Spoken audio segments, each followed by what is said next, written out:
سلامونه مامانی ملګرو په جهیلت جوړولو بایسه ځوان په خیر باندې تېر شو.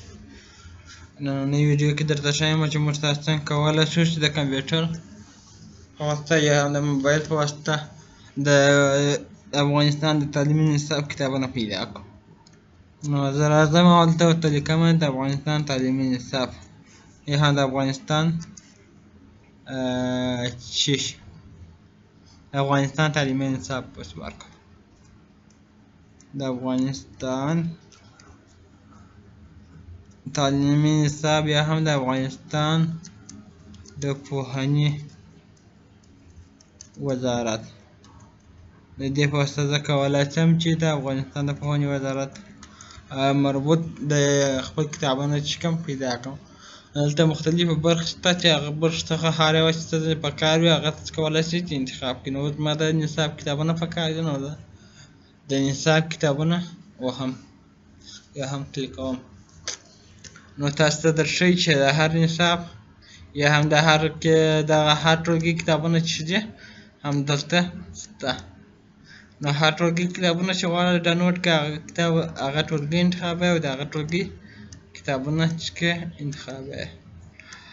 مثلا زه غواړم د 10م ټولګي کمپیوټر ډاونلوډ کړم، نو 10م ټولګي ګورم کمپیوټر مضمون چې دی همدا مضمون دی. موږ کتلی هم شم، یعنې ډایرکټ د دې کتلی هم شم او ډاونلوډ کولی هم شم. نو لکه څنګه چې تاسو ګورئ چې دا دی د 10م ټولګي کمپیوټر مضمون کتاب یې چې کوي راته راخلاص کړي. نو زه کولی شم چې دا کمپیوټر کتاب دی هم وګورم او ډاونلوډ یې هم کړم. نو که چېرې غواړم ډاونلوډ یې کړم نو په ډاونلوډ اپشن باندې زه چې کوم کلیک کوم.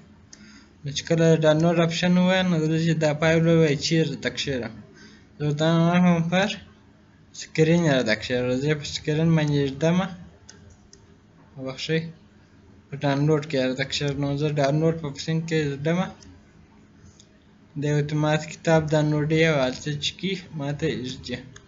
نو زه ګورم چې دا کتاب څومره دی او څنګه باید ډاونلوډ شي. نو ډاونلوډ خلاصوی دی، نو طریقه هلته دلته ښودل کېږي.